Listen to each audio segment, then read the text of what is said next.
Hello children, welcome to my channel Easy 16. இன்னைக்கு Tamil Nadu syllabus standard 12 ஓட chapter 2 example 2.29 பார்க்கலாம். இங்கே சிம்பிளிஃபை அப்படின்னு சொல்லிட்டு sin pi by 6 plus I cos pi by 6 whole power 18 கொடுத்துருக்காங்க.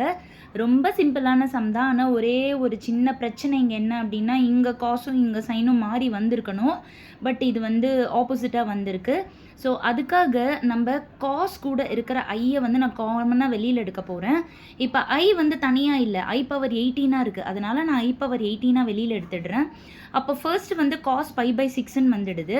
But சைனில் ஐ இல்லாததால் பை ஐன்னு வரும். ஸோ அது பை ஐ அப்படின்னா காஞ்சிகேட் மாதிரி ஆகிடும். அதனால் minus I sin pi by 6 whole power 18 போட்டுறேன். அடுத்த ஸ்டெப்பில் இந்த ஐ பவர் 18 உங்களுக்கு என்ன ஆகும் அப்படின்னா, i power 16 into i power 2. I power 16 multiple of 4ன்றனால 1 ஆயிடும். ஸோ ஐ ஸ்கொயர் மட்டும் இங்கே இருக்கும். இங்கே டிமோரிஸ் தியரம் அப்ளை பண்ணுறேன்.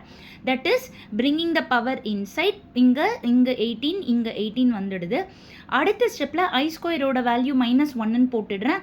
இது 6 3s are 18 கேன்சல் பண்ணிடுறேன். காஸில் ஆட் பையோட வேல்யூ -1. ஸோ இங்கே காஸ் 3 பை 3ன்றது ஆட் நம்பர்.